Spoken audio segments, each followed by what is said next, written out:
So welcome to our talk. And we are going to talk today about Rowhammer. So we're going to do a big talk that basically introduces you to what Rowhammer is, what we can do with it, and finally how we can get rid of it. And well, so let's start out.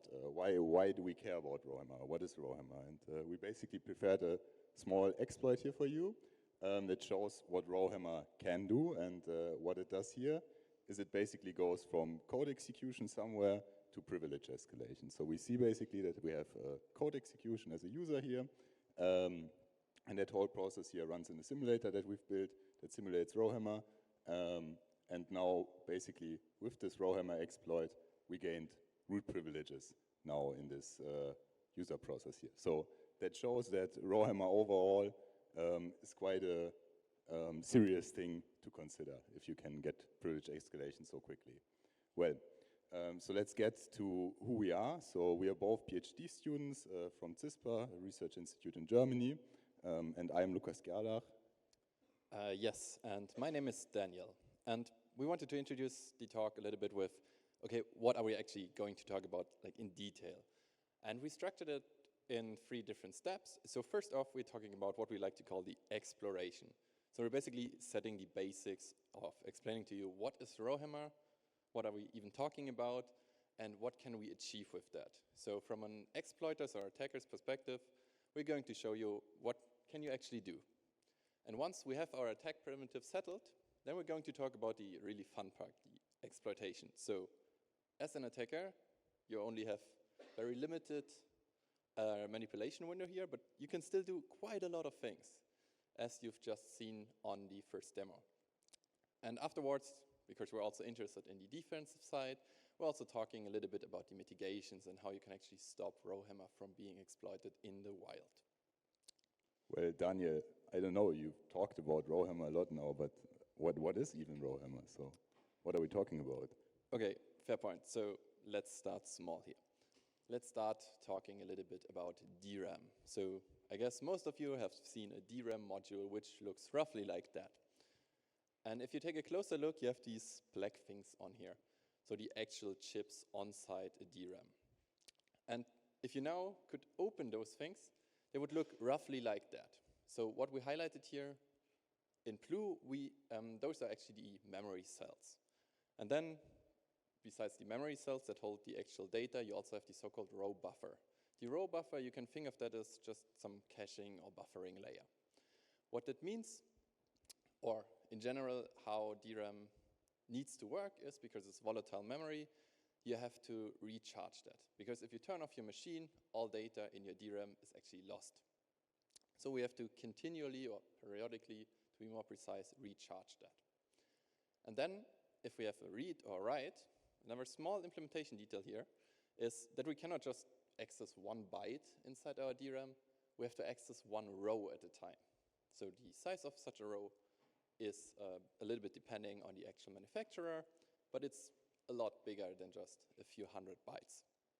And what actually happens here is we take this row, so if we want to read that, for example, we copy that to the row buffer, and then we actually read the wanted data, like the few bytes that we're actually interested in from outside the row buffer. And the problem here is, and that's the root cause of Rowhammer in the end, if we do that in a very rapid fashion and we just activate those rows all over again, so we just read from the DRAM a lot of times, then we drain the charge of our capacitors faster, which would mean we need to recharge them faster. Well, so let's play around with that, right? So let's ask ourselves what happens if we rapidly access memory in the DRAM. So let's prepare a little bit of an experiment that we try out. So what we do is we basically read the memory, and that copies it to the row buffer, and then we can basically read this memory out of the row buffer. Yeah? And now what we just do is, well, we try to activate the row again, but oh no, it doesn't work, right? We don't actually activate the memory. Instead, we just continue reading from the row buffer because the stuff stays in the row buffer. So how can we actually rapidly activate these rows, Daniel? Yeah, I mean, that's just how we designed the row buffer, right? Or how the vendors have designed this row buffer. But I think we can solve that, right? It's not too Seems hard like that, to right? evade that. So the first thing we do is, let's say we just copy something to the row buffer because we read it. So our first memory read. And now, instead of reading the same row again, we just read another row. Let's call it row Y. And if we not read the same row, which typically happens for typical access patterns, but we carefully craft our access pattern here to take a second row, then we just read that second row, and that is now copied again to the row buffer, so we have a second row activated. And the interesting part now is, so what happens if we just do that in a loop? We have two rows, we first read the first, then the second row. And we do that all over again. And at some point, we realize something. So the row in the middle, between the two rows that we read, actually changed its value. So from a 0, we now have a 1 in a completely unrelated memory there. So the only connection here is that physically, those two rows are in a near or roughly near location. So what is actually happening there? Well, I don't know. Let's just zoom into the DRAM, right? And look how such a memory cell actually looks. And well, now we basically see a nice image of such a memory cell, and we see basically it's one transistor and one capacitor. And well, the capacitor is actually the part that keeps the charge in the DRAM, and it slowly drains, and that's why we have to periodically refresh. And that's also what causes Rowhammer. So Rowhammer is really just a physical property that we have in all the DRAM modules. And well, as I said, it's influenced very much by how quickly the capacitor drains in this module. And what is influencing how quickly this capacitor drains? Well, there's a ton of factors. So it really depends on manufacturing differences between the DRAM modules. It depends on the temperature in which the DRAM is operated. So it's really a very physical thing that can differ from module to module. Okay, so now that we know a little bit like what is Rowhammer, so Rowhammer being the thing that actually causes bit flips in our main memory, let's talk a little bit about the details to that, like how can we actually achieve that, when does it work, when does it not work. So let's suppose our first experiment that was actually running on DDR3 memory. So we know DDR3 memory or DDR3 RAM, you can actually attack with Rowhammer. So that's vulnerable, that works, right? Well, but Daniel, I bought a new machine, right? I'm using DDR4 now, so I should be safe, right? Good point. But turns out you aren't. So this simplified patterns of accessing is not the only thing we can do. So we call these things the so-called hammering patterns. So that define, in a Rowhammer perspective, like which rows you actually activate. And multiple strategies turn out to work here. So the one thing is that we like to define these things a little bit, like we call the red rows, so the rows that we actually access, we call them the attacker rows. On the other hand, the rows that flip the bits, we call them the victim rows. And now what you can do is you can divert a little bit from what we've seen earlier. So instead of having two rows right next to each other, with only one row in between, let's have two rows in between. And so we activate this and that row, and at some point, the one row flips. And we call that single-sided hammering, because this row that actually shows the bit flips is only co-located to this one red row. On the other hand, we can do the exact same thing we've seen earlier.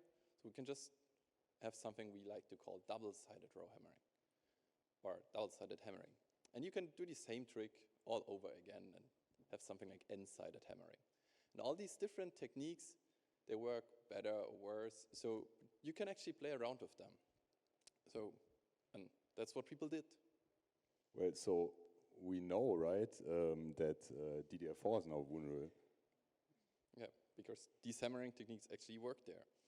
But can we not just use something to defend ourselves against that? Because bit flips in physical memory, that's a thing we know for decades. And there's a feature against that called error correction codes, so ECC. You can nowadays, for server RAM, for example, and even for desktop RAM nowadays, you can just get ECC RAM. So that corrects bit flips. Should do the trick, Lukas. Well, I guess that's an idea. We can look at that, right?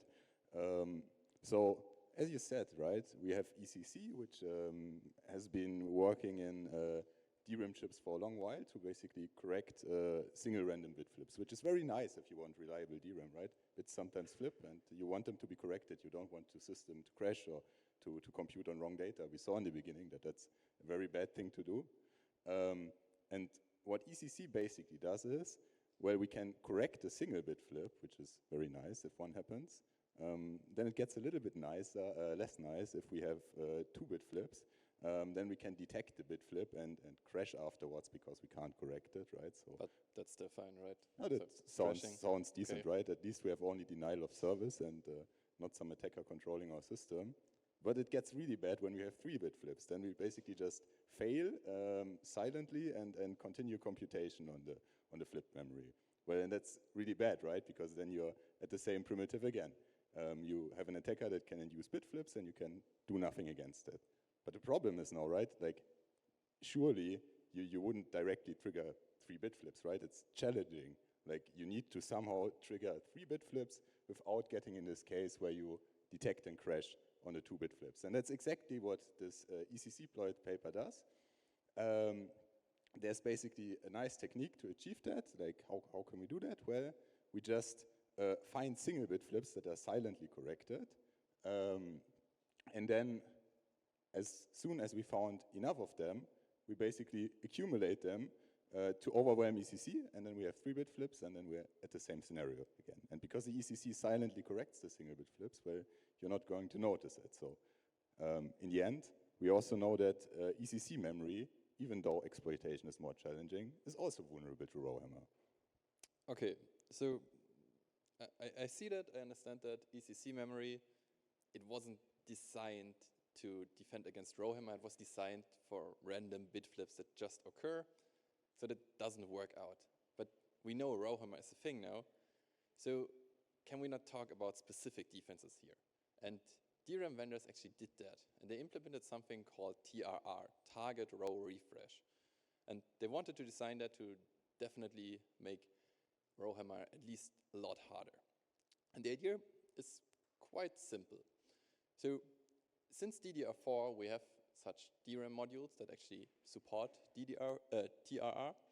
And every time we activate a row, we just increase the counter for each neighboring row.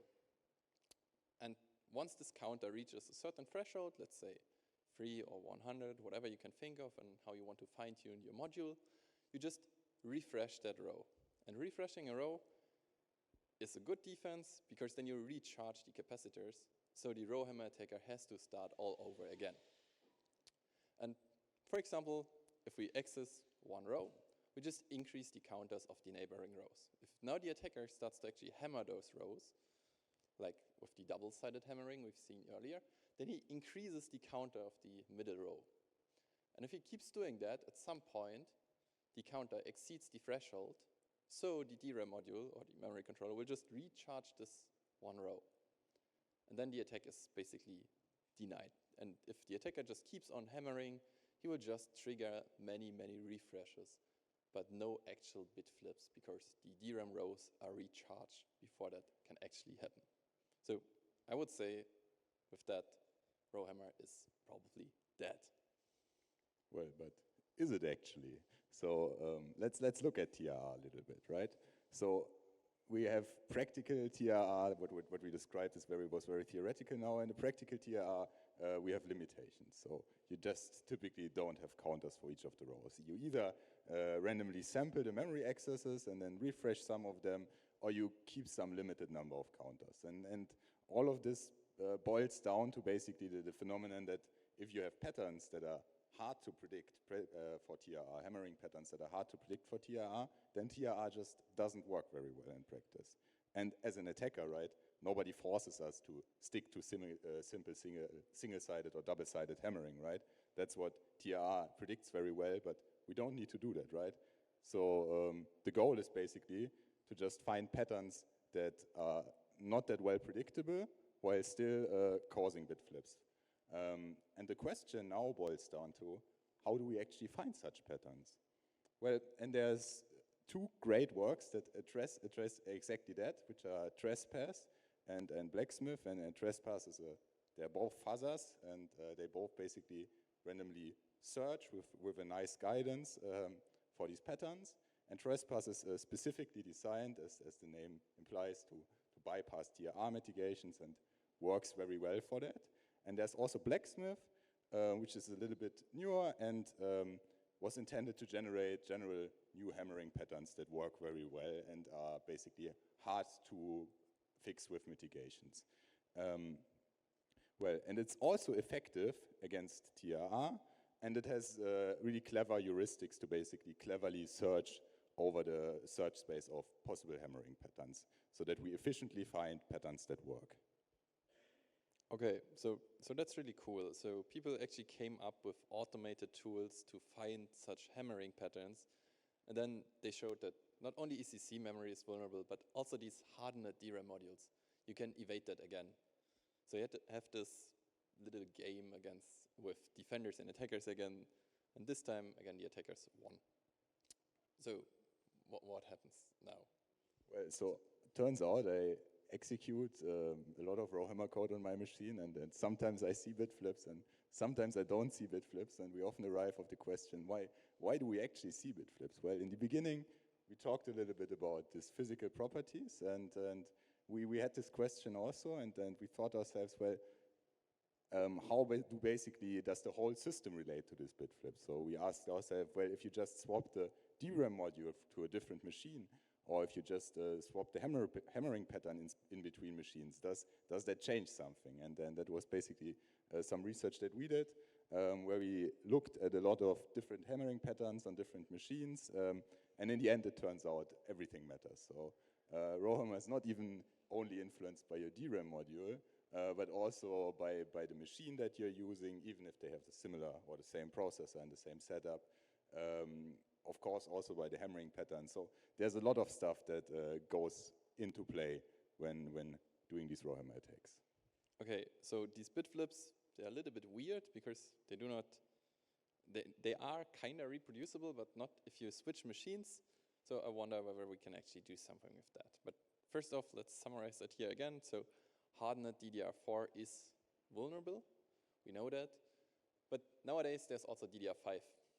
And the thing is, for DDR5, there are no bitflips yet. And we're not saying that can never be a case. We just don't know yet. But we're pretty sure future research will find out whether this can be achieved or not. So we leave that open for today. But let's come back to the other thing. We have those random bitflips. And we're talking about flipping a 1 to a 0 or a 0 to a 1. And how bad can that actually be? Because it's just changing one single number inside your computer. So let's turn to the actual exploitation side, because we now know, okay, we can somehow trigger those bitflips, but what can we do about that? What can go wrong? And here we have different categories, because most of you are, or some of you are probably CTF players after all, so we wanted to design that a little bit like CTF channels. First category, my favorite one, is pawn. So here we want to talk a little bit about the so-called page table exploit and opcode flipping. And the idea here is, once you have such single bit flips, can you escalate privileges? And it turns out, yes, you can, and you can do a little bit of more stuff. And first thing, to understand the capabilities, we have to deep dive a little bit on how permissions in a system actually work. On the right-hand side, you can see a typical page table entry. And the page table entry looks a little bit confusing at first because it keeps all sorts of metadata, but the idea is kind of simple. You have memory, you have to somehow manage the access permissions to that memory. That's where page table entries come into place. They're just assigned to a memory page, and they control whether you can read to that, whether you can write to that, whether it belongs to the kernel or to the user space. So all these things are managed by a page table entry. And now this page table entry also has a pointer to the underlying memory. So every time you have a read or write in your memory, or the operating system or the CPU just checks the page table entry, checks whether you can actually read or write to that, and then it follows the pointer to give you the corresponding memory behind that. And page table entries, they have to be stored somewhere. So they're also just stored in memory. So in our DRAM. And that's the neat thing here. And the idea of our exploit is as follows. So first off, we want to achieve privilege escalation. And for that, we just start by just allocating a lot of memory entries. And for each memory page, we also need a page table entry. So the operating system will always hand us out a page table entry. But we cannot modify that. That's OS internal stuff. But somewhere in memory, these things exist. And then we just start flipping bits with Rowhammer. And at some point, we'll flip the bit of a page table entry. And if we're a little bit lucky here, or we just retry a couple of times, we just have this page table entry, let's call it X, and we flip this pointer here, so the left-hand side of our entry, and now it just points to another page table entry of our pages. And once we have that, we have basically tricked the operating system into thinking that we should have access to one of our own page table entries. And once we have that, we can read and write to our own page table entry, and hence we can modify that. And that's the cool thing here, actually gives us an arbitrary read-write gadget into arbitrary memory. Because we can just rewrite our own internal structures. So we just rewrite the content of the operating system into believing that we actually fully control the memory. And because that's a little bit abstract, let's go through that a second time. So let's suppose we have a memory page. This memory page now has a page table entry. So the page table entry in this case says, okay, you have read and write permissions. So if I want to access the memory on the right-hand side, the operating system will say, yeah, that's totally fine, because the page table entry allows that. If I have a second memory page, same thing happens. It's also just normal memory. I'm allowed to read and write to that because the page table entry dictates. And now suppose you have a third page. And this third page is, for example, a secret key from another process. You cannot access that. And in fact, if it's from another process, you don't even have a page table entry pointing to that memory. And that's now the thing that we actually want to achieve. We want to read this memory. So what we do is we start flipping bits. And at some point, we will flip this bit from our first page table entry. And then this pointer flips. And if we're a little bit lucky, this pointer flips like this. So now our page table entry no longer points to the first memory page, but points to the other page table entry itself. And now we can, if we just use the same pointer from the first entry, we can just read or write to the second page table entry itself. So we can just rewrite that. We can, for example, just say, okay, we take this pointer, we just change it to the actual memory page of our victim. We just rewrite that address, and then at some point, once we achieve that, and if we want to access the second memory page, we will not actually access the second memory page, but the third one, because the operating system now thinks, okay, you have a valid page table entry. This page table entry belongs to your page, but in fact it doesn't. It now points to another memory page. And if we want to read a further page, we can just rewrite that again, because now we have full control over our own page table entry. So our gadget basically allows us to read and write everything that is stored in the DRAM, which is quite powerful. A really nice exploit, Daniel.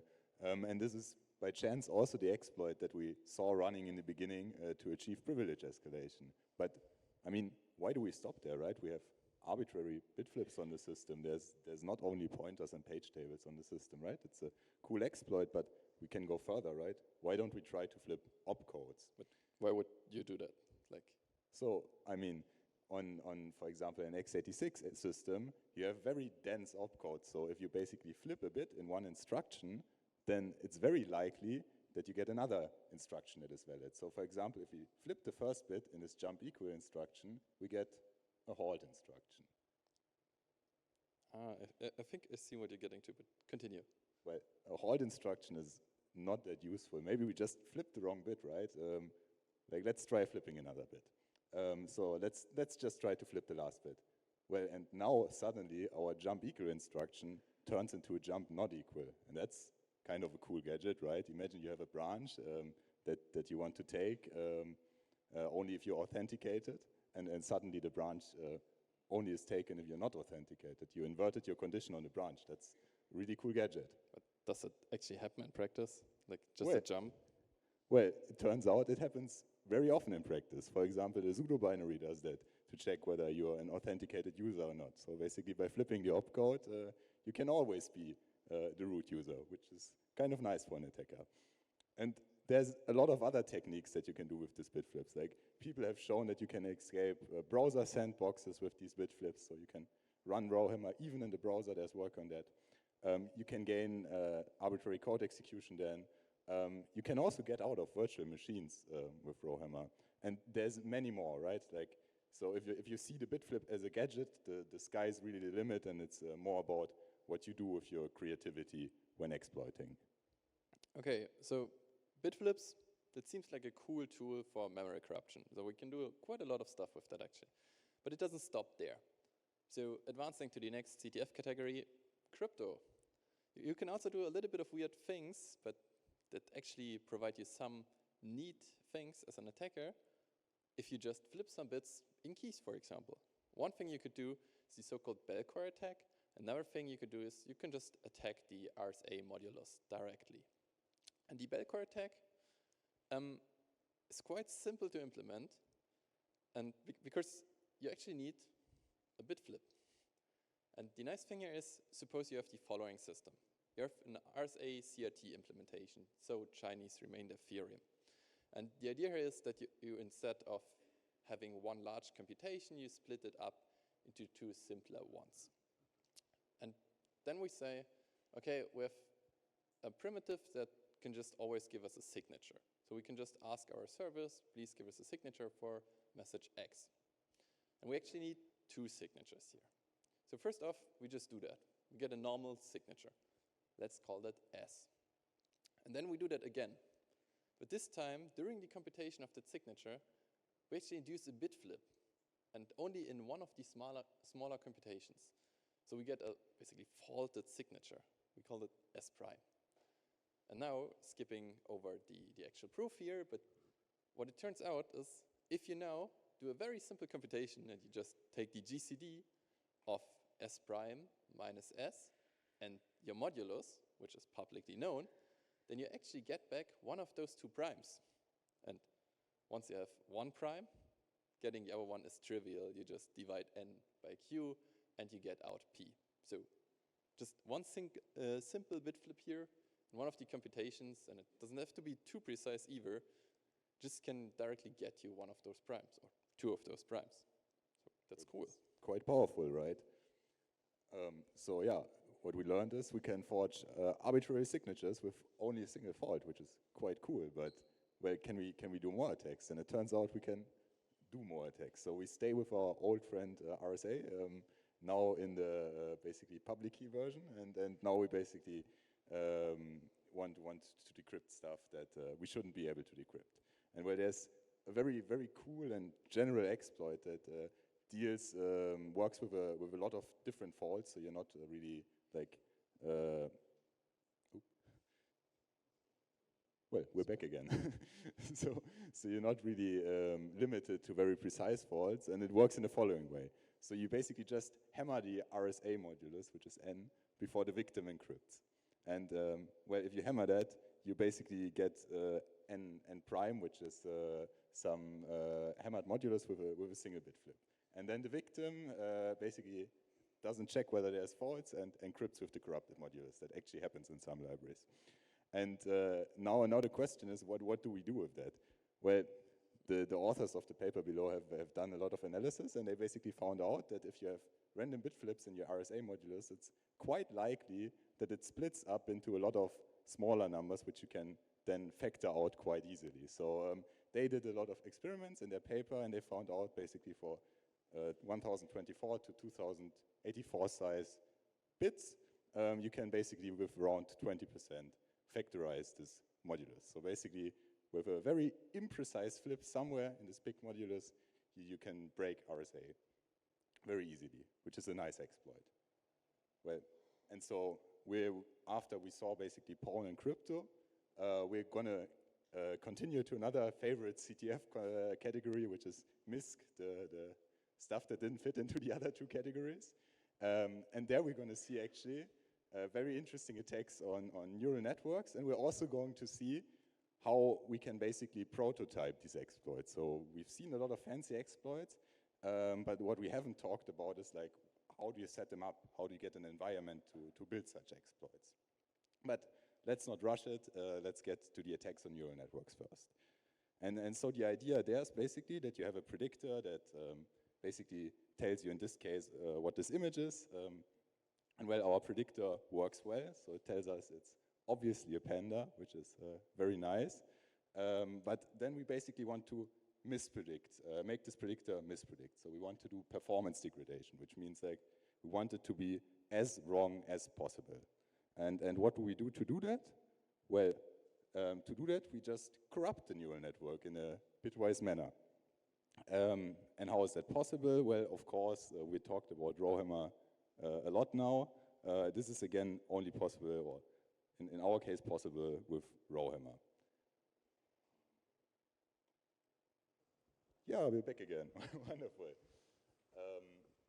Okay, so we stopped at the neural network in the bitwise corruption. So we basically want our neural network to mispredict, right? And if you imagine that you have a security critical application for your neural network, you don't want it to mispredict, right? You want it to be precise. And so we hammer our neural network, and then we predict again. And it turns out, well, now we don't see a panda, now we see a car, which is bad.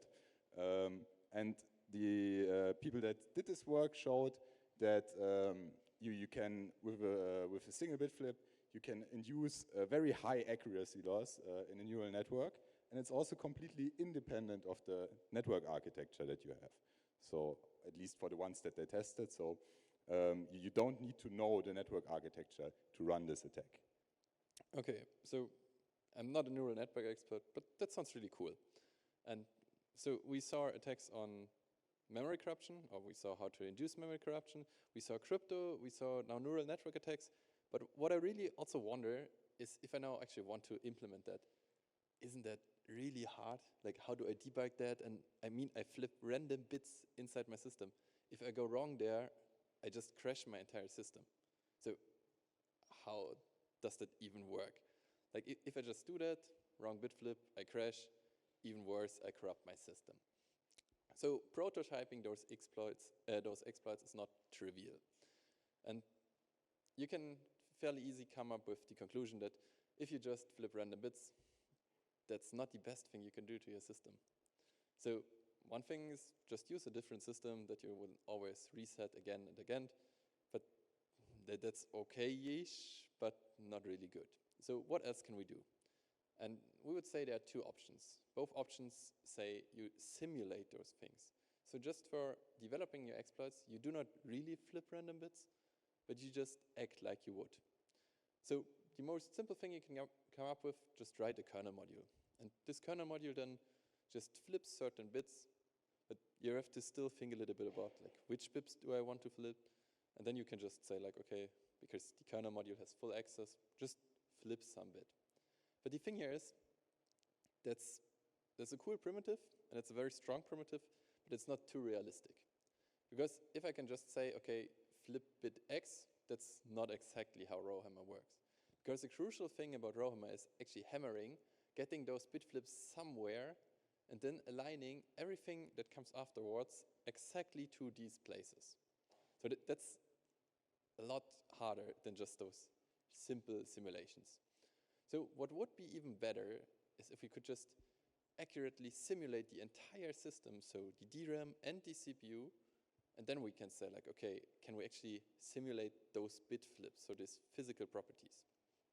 And that's what people from our research group actually did. So they built m0leCon, a simulator for Rowhammer attacks and for rapidly prototyping these. And what you saw on the second slide of today's talk was actually not an exploit on our laptop, but an exploit running inside the simulator, so that you can actually check whether your exploit works before deploying that on a real system. And how this works is the m0leCon simulates the entire system. So not perfectly, but it simulates everything from the CPU to the DRAM. And what happens there is for the CPU, we just use the Gem5 simulator. So Gem5 is a CPU simulator, which is open source. You can just add a little bit of stuff there, which the people behind Emulator did. And then you can also simulate the DRAM. There's also a DRAM simulator, which in this case was DRAM Sim 3. So you can also simulate the DRAM, and most importantly, its timings. And now, what you can do if you take those two things together, you can actually simulate Rowhammer, because you can simulate how memory access patterns access the DRAM with which timings, when they miss the row buffer, and when bitflips can occur.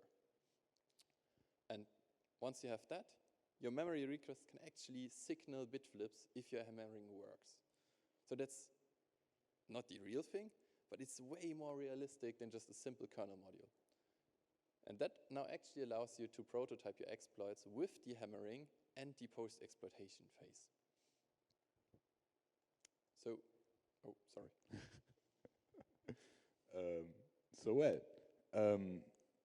What we now want, right? I don't want my system to be vulnerable against Rowhammer, right? I want my system to be mitigated. I don't want to have these powerful attacks. So what can I do, Daniel? Yeah. So to come up with what can we do, let's first think again of what we cannot do. So one thing we haven't discussed, but which is a fairly trivial choice, is okay, refreshes are the rescue to our problem. Why don't we just double the refresh rate?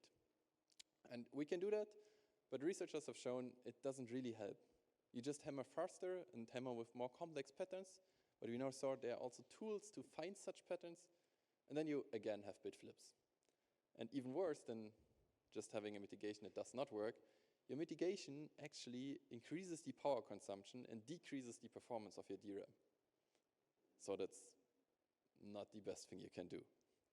And on the other hand, using ECC memory, well, it works for real random bitflips, but for a sophisticated Rowhammer attacker, it does not.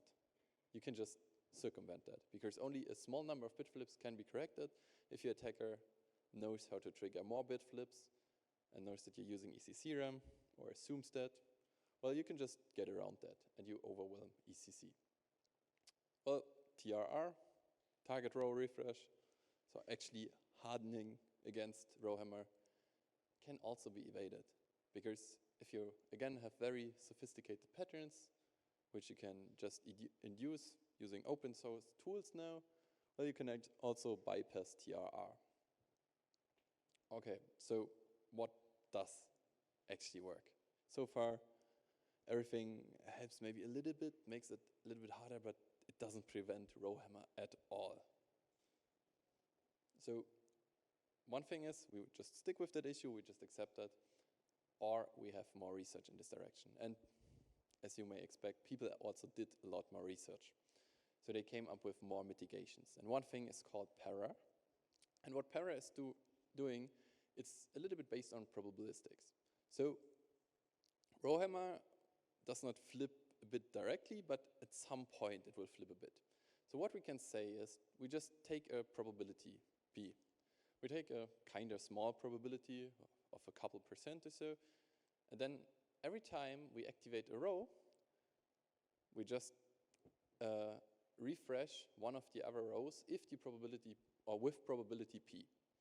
So that's similar to TRR, but in practical, I would say it's more achievable, because you don't always do that, but just with a small probability. But if you have a Rowhammer attacker who does tens or 100,000s of such row activations, at some point you will just refresh your rows. And hopefully that will just happen before you have a bitflip. So how that would look like is the attacker just starts hammering, and now this row would be refreshed, and then the attacker keeps on hammering, and just suddenly another row would be refreshed. In this case, the row which would be responsible for the double-sided hammering. So the attack is actually evaded. It seems to work.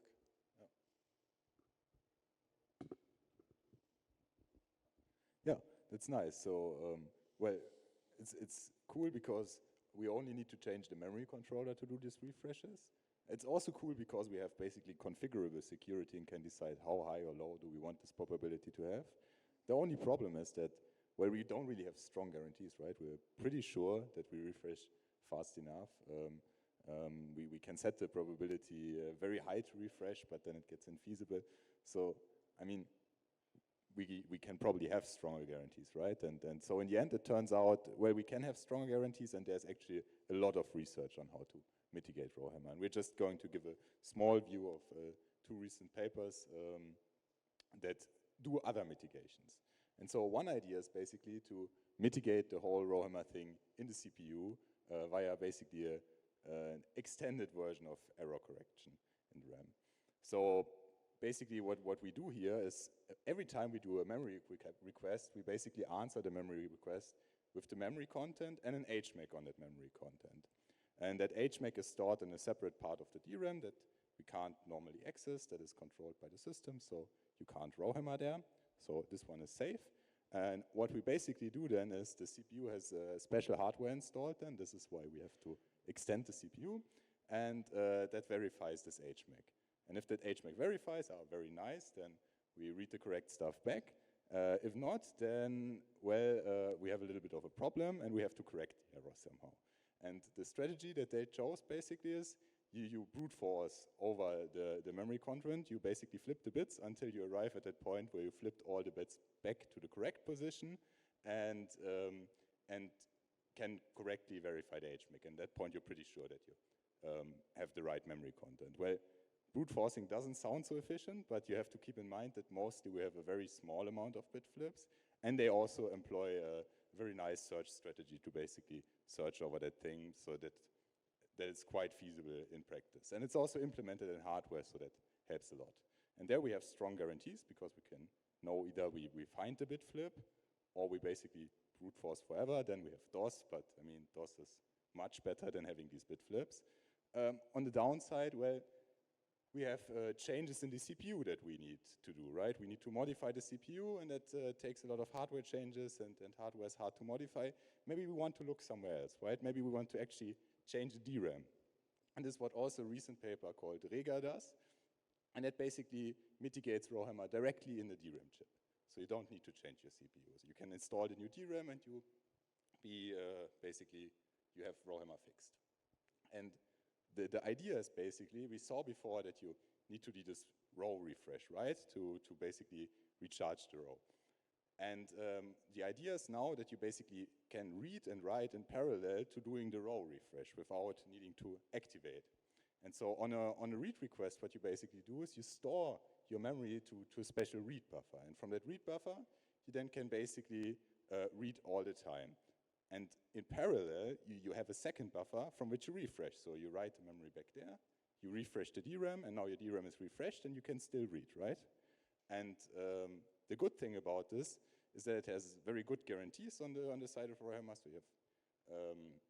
you have very, very nice guarantees there, and you have little overhead from a performance standpoint. The downside is, again, well, you require new DRAM modules because you need to modify the actual DRAM itself.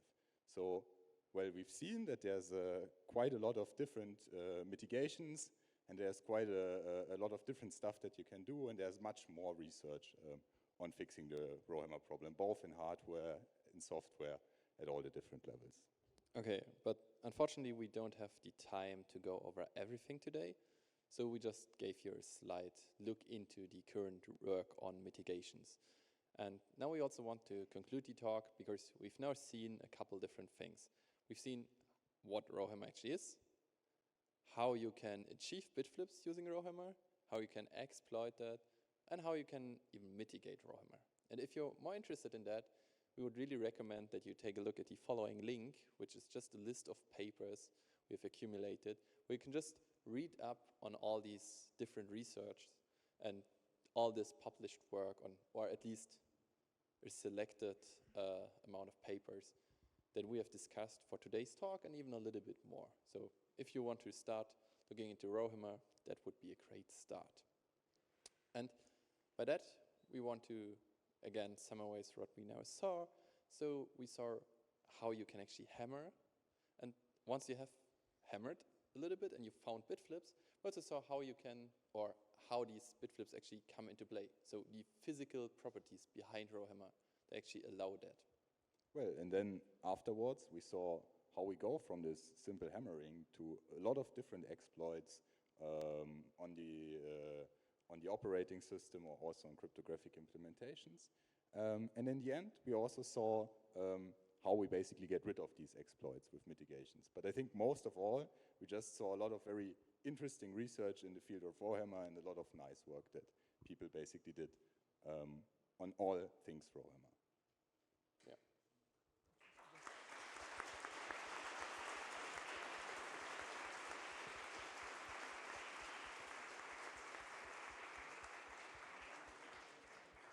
So if there's time, we of course be happy to take questions. Like you talked about some mitigations and that you have a simulator of Rowhammer. Did you implement the mitigations in the simulator? What are the results? Yeah, that's actually also a nice part about this whole simulating thing. So if you would only simulate it via basically abstractly inducing the bitflip somewhere, poking around, then you wouldn't have the mitigations. And in fact, we, for example, this para mitigation you see, we implemented a variant of that in our simulator. So you basically can hammer while this para mitigation is present and check basically, does my exploit work with this mitigation in place? Do I maybe need to do something special to bypass a mitigation or so? Of course, like not all the mitigations we can 100% faithfully implement because there's a difference between software and hardware, right? And for some of them, for example, TRR, it's also a non-public thing how they're actually implemented. But yeah, you can do mitigations in there and then also test against the mitigations. Thank you for the presentation. Just to know for the HMAC protection, how do you actually ensure that the HMAC itself is not bit flipped? Come again, please? For the HMAC-based protection, how do you ensure that the HMAC itself is not flipped? Yeah, that's an interesting thing. So what they basically did is they store it in a separate part. So that you basically, I mean, you can't Rowhammer if you can't access memory adjacent to basically where you want to hammer, right? So the trick is basically splitting your DRAM, and on one side you store all the normal stuff, and on the other side you store all of these HMACs. All right, then we thank you very much for listening and for the great discussion. Thanks.